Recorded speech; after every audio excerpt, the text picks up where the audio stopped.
Melksham who can do this, and yep, he's got it, so the D's have got the fly. The most magnificent day in the heart of the nation, and it doesn't get any better than that. Well, hello and welcome to another edition of Inside Melbourne. My name is Katie Price. My regular co-host Clint Stanaway is off chasing the round ball game in Russia with the Socceroos. I've got a pretty good feeling, though. They don't get much bigger than the one and only Maxi Gawn. Maxi, welcome. Katie, I want to see the paperwork that somehow Clint signed up for a podcast knowing that he wouldn't be here for the middle 6 weeks of a season. How does that happen? Of course he did. It's Stanners. Who has hired him? Is that a Peter Jackson thing that we got to take up with him potentially? Clearly, before he goes. Yep. We've got you locked away, though. Depends how much money they can throw at me, but I'd say 5 to 6 weeks. Well, I'm sure our good friends at Zurich will get right behind that. Don't you worry. I'm going to put you straight to work and let you introduce our new guest. Yes, I'm very excited about this guest. As I've been getting older and years on the list, I've been here for 10 years now, and I've been in charge of the fines committee, Katie, for a good 7. Mm-hmm. And I've stepped aside this year. Obviously, vice captain. I've got some roles that I've got to do, and Jake's actually taken the role of fines committee. So we've got Jake Melksham, the leader of the fines committee, here today. How are you, Jake? I'm very well, thank you, Max. Thanks for coming in. I know it's a busy schedule. How have you enjoyed the fines committee? Yeah, look, I think it's something that comes natural to me, being funny. Like a duck to water, I guess. I've just slotted into your shoes nicely. They're quite big shoes to fill, but look, taking the mickey out of your teammates is one of the easiest things that you can do at a footy club. Jake, I'm going to pull you up on that. I'm going to take the mickey out of you because you came in here for the podcast, sat down at the microphone. We're not filming this.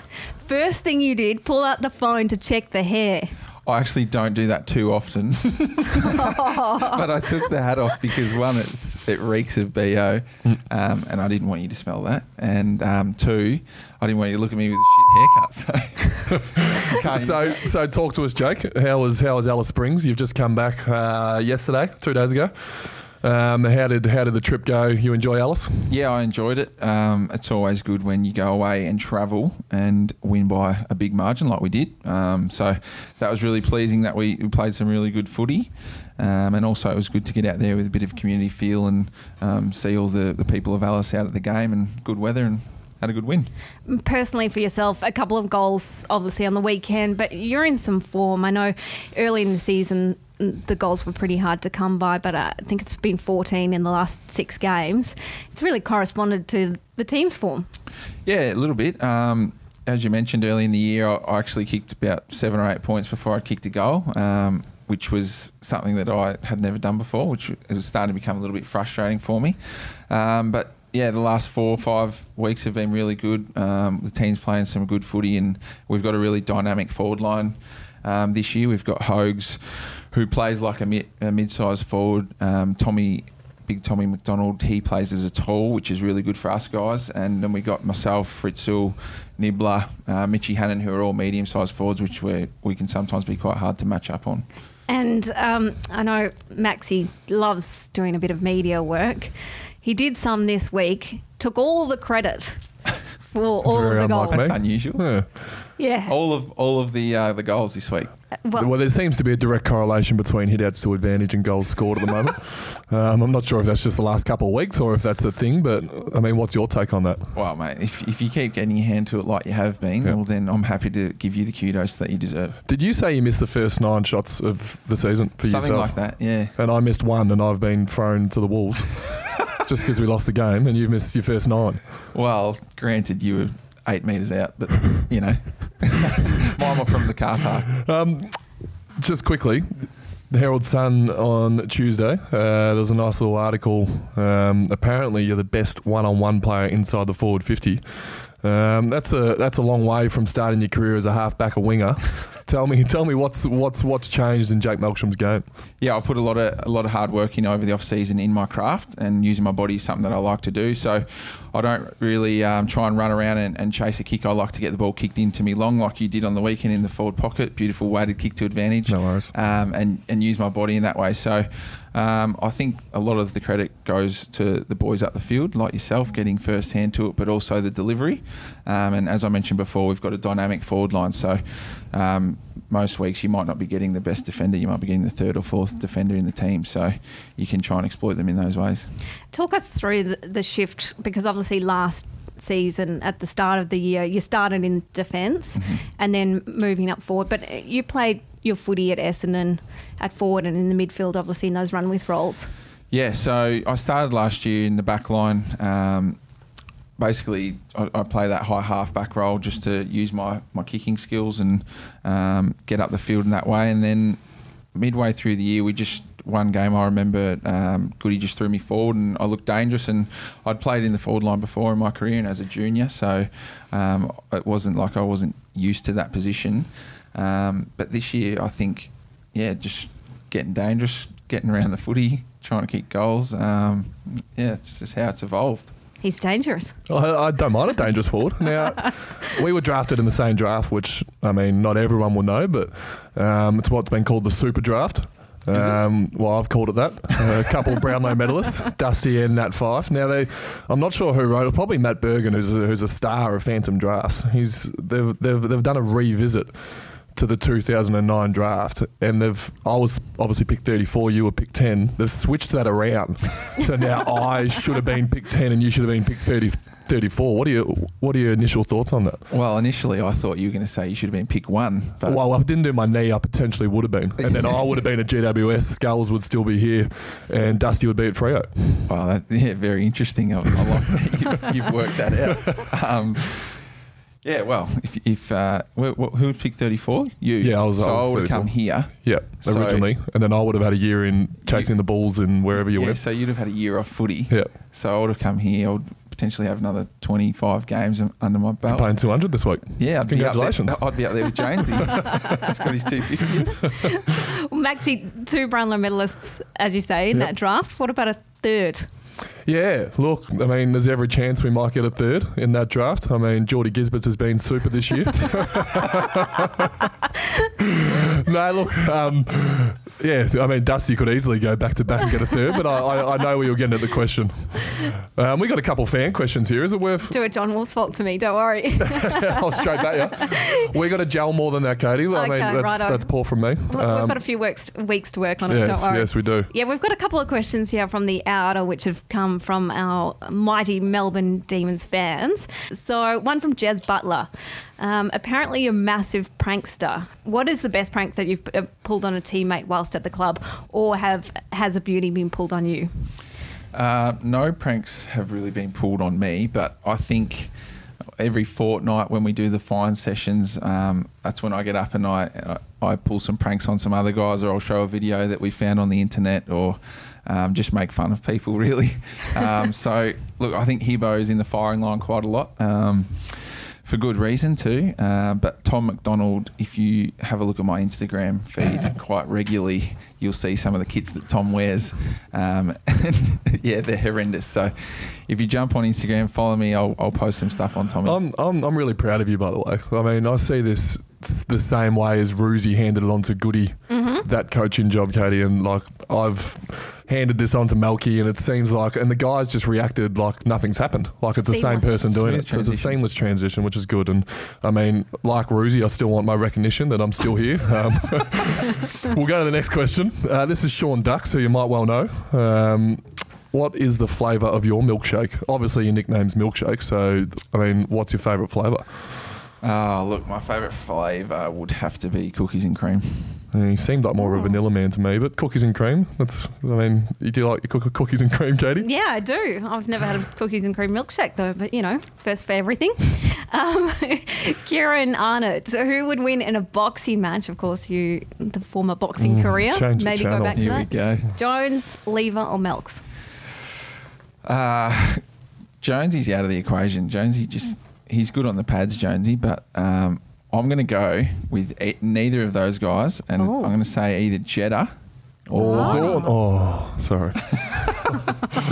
Jeddah or Viney. Well, Viney's got the hardest head going, surely. Yeah, they punch very hard. Last year, both of them, one of them hit me in the rib, and then a couple of minutes later, the other one hit me in the exact same spot and cracked my rib. So I'm not sure which one cracked it, but yeah. Sorry. We got another one. I'll try and cut you off before you finish that answer. Trav Nash, Which footballer, past or present, do you think your game is alike to? Which footballer, past or present?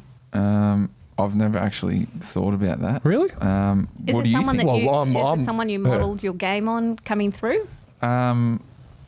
Not really. I can give you a clue. I was drafted as a midfielder, and I'm not playing midfield. So. I'm a cross between Gary Ablett Senior and Peter Street. Oh, well, if we're going in that direction, Wayne Carey. Do it, claim it. Why not? All right, this one, Dander 007. I don't know if you know this one. Is it true that your little sister prefers Michael Hibberd to you as her favourite D? Probably the pig. He's a cult figure down here at Melbourne. Yeah, I've got a few little siblings. They all love the pig. They love Maxie as well. My little daughter Frankie loves Max. So yeah, everyone's a favourite except for me. This one's from Max Gawn. He wrote in, which is nice From of the him. outer? If there was like an IPL version of AFLX, do you honestly think you'd be the $1 Million Man? Would you be like the Virat Kohli? Probably. It was one of the better AFLX performances I've seen. In fairness, I've watched 10 minutes of the competition, and the 10 minutes was when you starred. Well, the game has created a bit of an illusion. So everyone on TV everyone that was watching on TV thought we were kicking goals from outside 50, but it was actually 35, 40 metres. So everyone thinks I can kick the ball 80 metres, but I can't. But yeah, look, it was an exciting little competition. Hopefully we can do it again next year, and hopefully things really ramp up in 4 or 5 years when I retire and I can go and play that game. How do you rate the trophy? The plastic X. Yeah, it's pretty cool. You got to be careful here. You're trying to get some money out of the AFLX competition. It's fantastic. Yeah, fantastic trophy. Fantastic game. Very good. This one from Hugo James Gray. Which teammate rates themselves with the ladies the most? With the ladies. I reckon I could have a wager on this. Okay, you give me some names first, or some. I'm going to some start dates. short price favourite, I reckon, Tommy Bug. Yeah, not bad. Not bad. I Yeah. reckon he'd be definitely under $4. He's certainly sprung to mind. Is that because you think he's a good-looking guy, or you think he rates himself? I'm just jumping out right now. Okay. Oh, look, Tom, I think Tom's seeing a girl at the minute, but I have no doubt that he doesn't struggle with the ladies. first one that came to my mind, similar to Tom Bug, was Lachlan Filipovic.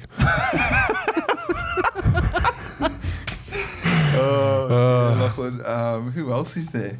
Buggy be the one that's up there. Yep. We've got another one here from TM Foster, and he put 3 R's on Foster. So Foster, on a scale of 0 to Tom Bug, another mention for Tom Bug, he'll love that. What's the worst kit you've seen Tom McDonald wear? Well, today he actually rolled into the club with a New York Yankees hat. So it's quite casual. It's a good start. If you're getting dressed and putting your hat on first, then that's a good start. Then he had a Clutch Beware, Katie, it gets worse. Okay. a Clutch and You've Co. seen it. Yes. Clutch and Co. long sleeve top, which is supplied by Dom Tyson's golfing brand, Free of charge. And then he decided to put on some green camo tracksuit pants that were Right. almost like parachute pants. If you were jumping out of a plane, they'd help you landing. And they got nowhere near his ankles. They were quite high up on the ankle. Then he had some baby blue marathon running shoes. So I wasn't sure if he was playing golf, joining the army, or training for a marathon. There's 3 types of kits today. So you reckon that was his best today? Well, that was one of the best, yeah. Anytime anyone wears camo, they're right up there with the best of the worst kits. Well, I'm going to pull you up, Maxie, though, as the little fashionista. Yes. Rolling up to your media conference in the ripped jeans with the strut going on. Yep. Loving it. Yeah, so I'm trying to stay on trend, which can be How's quite that going difficult. for you? I'm struggling. The bearded look is 2013, and I'm still trying to hang on to it. The ripped jeans, I mean, I'll just learn from Melky. Melky's one of the best dressers at the club, and he goes for the ripped jeans look. I'm struggling to pull it off at the moment, but in fairness to the media conference, they set up the cameras at the end of a 200-metre hallway. So I've got a 200-metre catwalk. That is a long And they're walk. filming me the whole time. And I'm next to Matt Goodrope, our media man, who was loving the catwalk, I might add. It was a little bit awkward. It's the length of Amy Stadium. Yeah, it was. All right, this next question is from Sam Hall @_horseshoe. What happens to the dirty socks after a game like last weekend, Jake? I mean, does the club bring them to Melbourne and wash them in Melbourne, or do they wash them in Alice Springs? I'm pretty sure they bring them home. Yep. Unwashed. Yep. And wash them in Melbourne. It's actually, I mean, it'd be quite complex. Like, Is it something that you've looked into?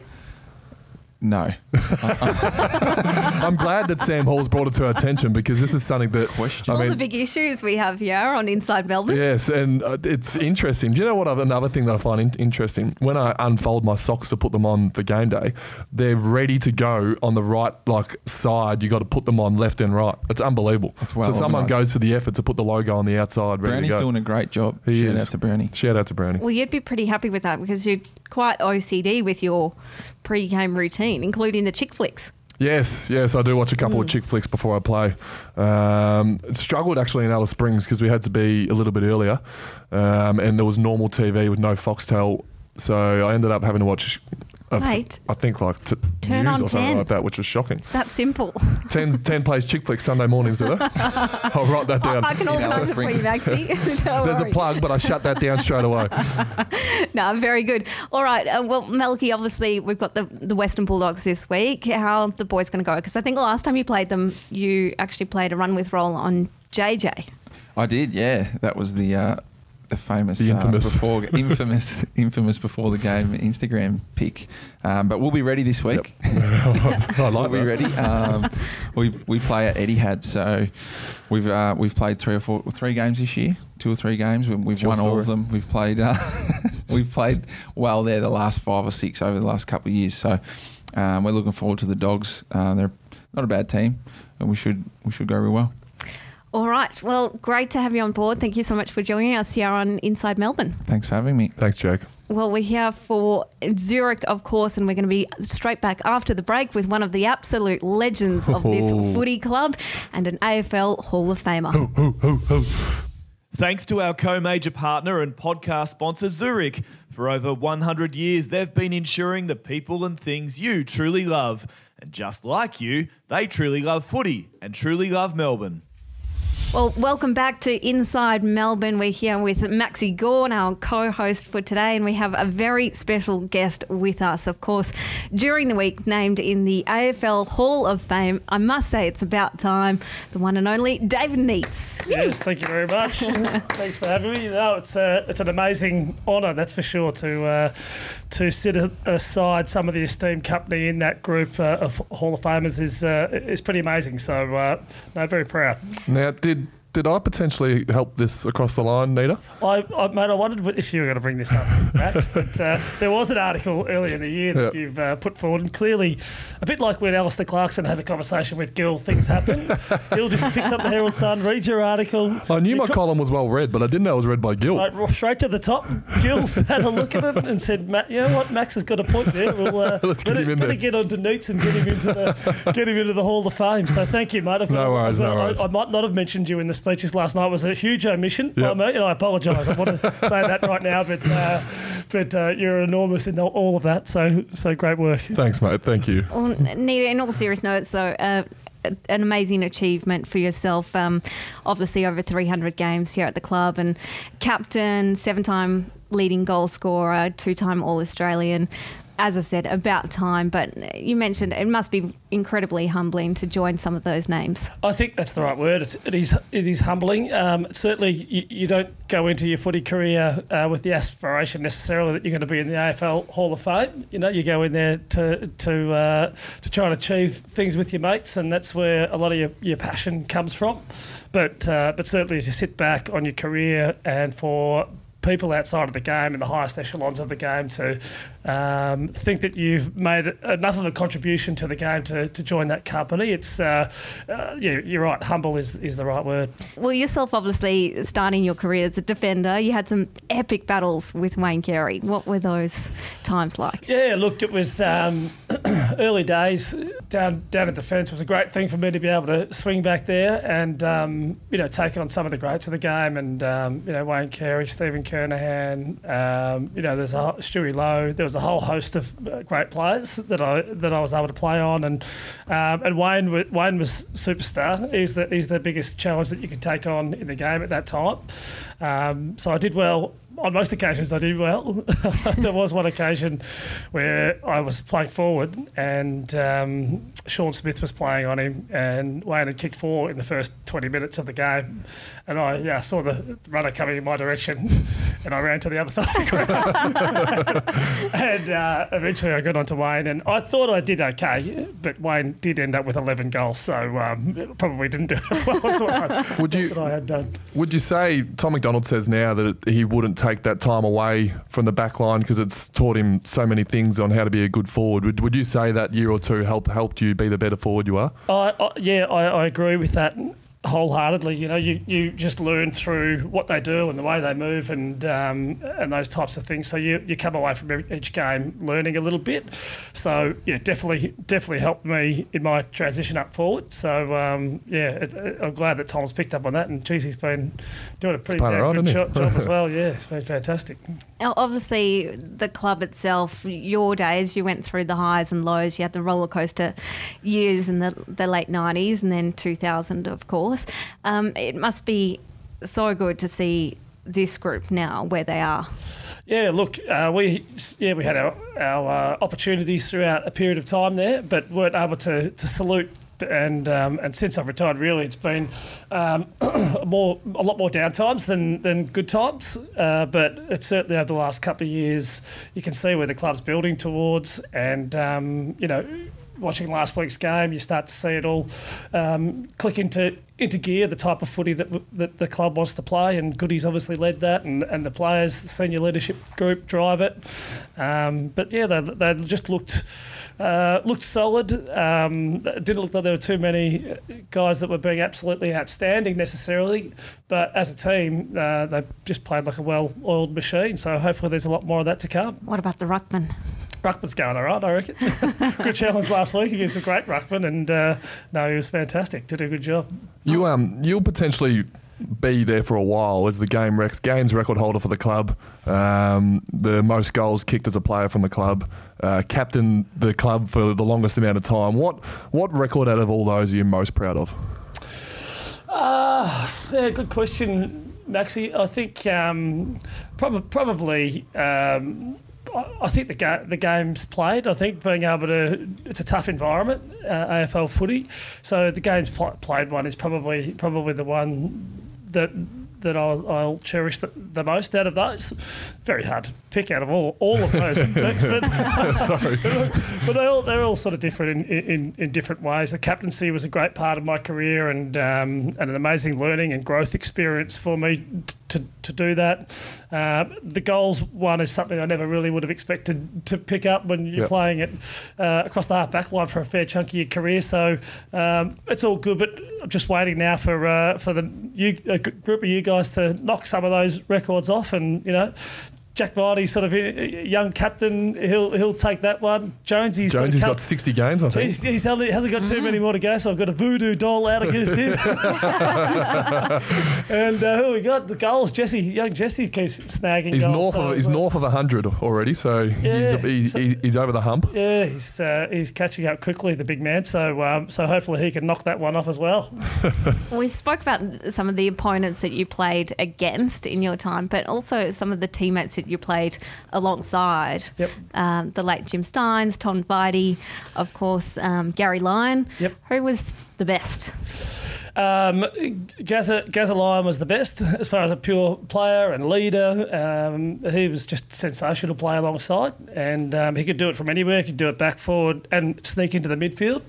So it was magnificent to play alongside Gary. But I guess I felt pretty lucky. You do a lot of your learning through osmosis, really, when you come into a footy club, and you just learn off what people do and how they are.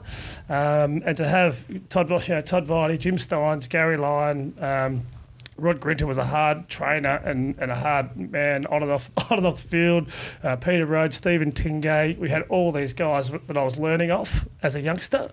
So no doubt that set me up with some good values around training and how to play the game. And then blessed, I guess the guys of my era, the Jeff Whites and the Jeff Farmers and the Russell Robinsons, Adam Uzes, Shane Mowoden, Brownlow medalists. There's a whole stack of players that you feel pretty happy to have played alongside. I'll go. Thank you. That's how this works, does it? You give me the little nod and that means I ask a question? Well-oiled machine, We're gelling. Now, in roughly, who knows when this gets aired, I'd say about 10 days' time, Queen's birthday. That's a big event for the club, but it's also a relatively big event for yourself for a couple of reasons. Obviously, the Brewmanity beer, which you're wearing the hat and the T-shirt. We're going to get it on there. There it is. Walking billboard. That's involved in the MND, and also Neil Danaher, as a past coach of yours, is obviously fighting the battle as well. What does that Queen's birthday game mean? Look, it's just enormous, and it's enormous for our club, and obviously it's enormous for Neil and the foundation first of all. And obviously we know what an amazing job that Neil's been able to do under the most dire of circumstances, and it's the absolute mark of the man, the things that he's been able to do. Part of what we've done with our Brewmanity, our beer company, is initially we wanted to help out, and we've got a passion for beer, so we thought we'd create a beer, have a fundraiser, and see what happened. We raised about 50,000 out of that one, and then we've kicked on with the beer. So we're stocking it all around Melbourne and in around Australia at the moment. So this big freeze, we're actually got, we're doing $1 per 6-pack if anyone's shopping at First Choice liquor stores, $1 per 6-pack will go straight to the foundation, which will be good. But part of what we want to do is follow our beer dream, and every beer that we sell, a little bit of that goes back to help Neil and his fight as well. So all good is our motto. So good beer and good deeds. Were you a chance to be sliding down? Is that can we announce that, or is that something that's got to? I can tell you what, Max, and exclusively right now, I can officially announce that I would not be sliding. The big freeze slide. But Neil has said he's got something special planned. He won't tell me what it is, but he said it's going to be the best yet. It's amazing, but he won't give me any hints at all. Well, absolutely awesome effort from you and from all of the Danaher family as well. It's such an important cause to get behind. Now, one question we always ask on the podcast, thanks to our friends at Zurich, and I'm going to throw it open to both of you today, is what is one thing you truly love? One thing I truly love. There's many things. Watch you plug the business here again. I love Brewmanity. I love beer. I love Maxie when he writes articles to get noticed by the head of the AFL and get me into the Hall of Fame. No. Look, I suppose you go back to your family and your friends and the people that are around you. And I've got my little daughter who's 3.5, and she's going to be joined by another sibling in the next. Oh, congratulations! July 11. So that's coming up. So do we know boy, girl? You know what? I know, but my partner doesn't know. So I'll just keep it quiet, and is that a thing? We'll find out. Well, we went to the obstetrician, and we were both going to find out. Yeah. And then at the very last minute, Kelly, my partner, said, "Oh, you find out. I'll find out in a week or two." Yeah. How do you go at keeping secrets? We've been pretty good. I've probably let it slip, but she hasn't. If I have, she hasn't told me. But no, we've been pretty good. So perhaps a future father-son, father-daughter pick.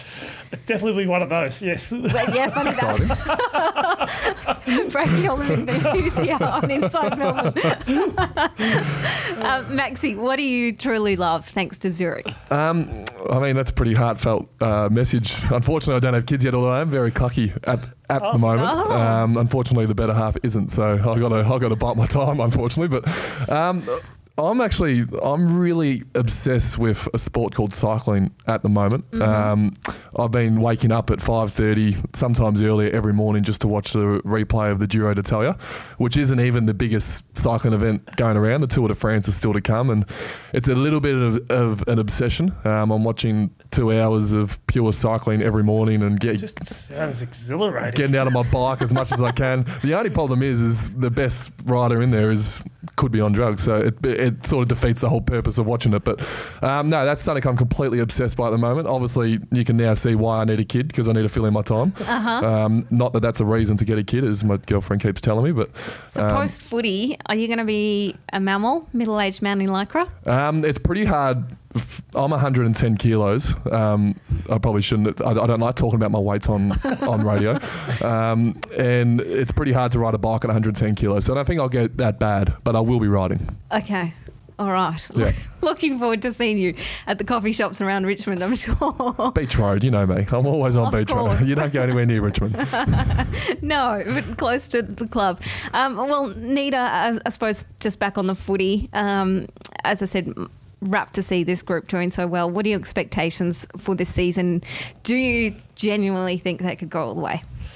I don't see why not. You know, there's obviously it's a tough thing to do, and first step is get to the finals. Second step, get to top four, and third step, get a flag. But so there's a few big steps to take. Just a couple. But my view is why not? There's a lot going right at the moment, and hopefully the boys can get over the line. You seem like a guy who has no regrets in life, but that would potentially be one.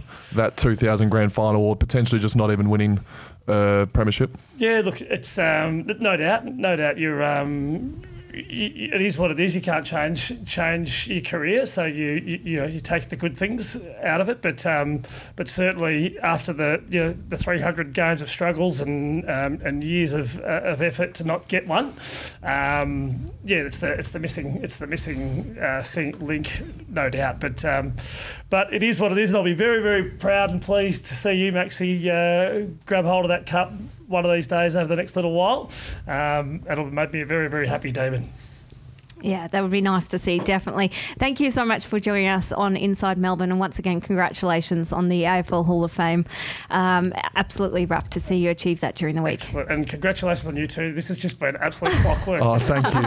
Interviewing technique How has good's just it been been? top notch. Maxie, so good to have you on board. Can we count you in next week? Yes. Obviously, I'll check my bank account first and make sure the cash has gone in. Okay. No, let's just put that out there. I'm not getting. This is all volunteer work, David. So yeah, I'll definitely be back next week. This was fun. Okay. If we can get guests like Nita every week, I know. I'll turn my career into a podcast. Okay. All right. Well, thank you so much for joining us on Inside Melbourne. And that is another edition. We've got a big week coming up, of course, the Western Bulldogs at Etihad Stadium. But we'll join you for a chat on Inside Melbourne. Thanks to Zurich next week.